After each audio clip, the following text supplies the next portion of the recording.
Oh wait, are we doing Christopher Walken impressions? Because I have Oh, one. please. Okay, go, everybody. Okay, so this is Christopher Walken introducing the rock band, the Foo Fighters. Ladies and gentlemen, the Foo Fighters. Yeah, exactly. That's good. I don't know. Do either of you gentlemen have a Christopher Walken impression? I found most men do. Not better than that. No, that was good. Cut that part out. Yes, that's a yesterday word, but you were channeling Christopher Walken. Christopher Walken would say that. Oh, hold on a second. We could talk about the language since we're in that world. Oh, please. Both of these films, way over the top with the language. I mean, so many. That was the one thing in Reservoir Dogs that didn't quite hold up. Right. Well, Max kept that guy watching Reservoir Dogs with Max, and he's like, "Were you allowed to say the N-word back then?" I'm like, "Not really, no, but it wasn't." Only Quentin Tarantino was allowed. Yeah, I go, no, they do say it a lot in this movie, but no, it was still frowned upon. But for some reason, you can get away with it because of the type of movie. I don't know. I go, just definitely that doesn't hold up.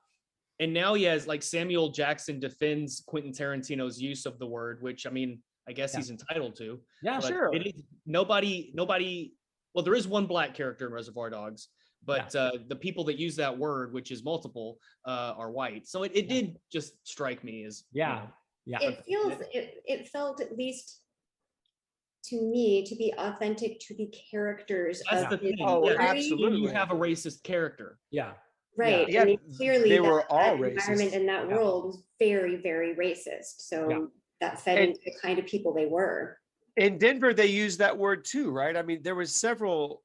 And worse. The kind of it just doesn't. I mean, I get it. It's film and it's supposed to be provocative and stuff like that. And I guess maybe I'm sensitive to that because it was like that in 48 Hours. Maybe it's supposed to be edgy like that. I just don't know how it works, or how that would work.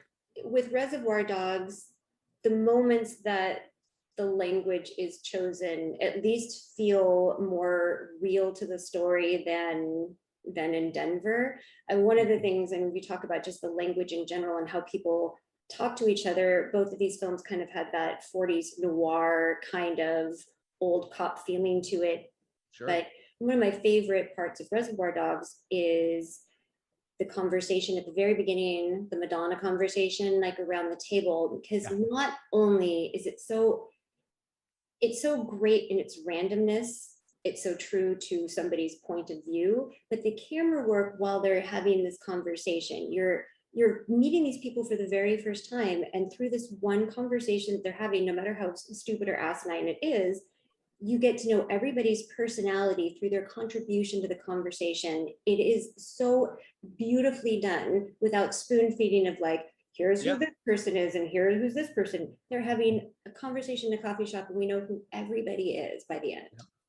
Yeah, and even I like particularly Harvey Keitel and Lawrence Tierney's character, like where Lawrence Tierney is clearly the boss of this group, but you understand that Harvey Keitel has some sort of close relationship with him.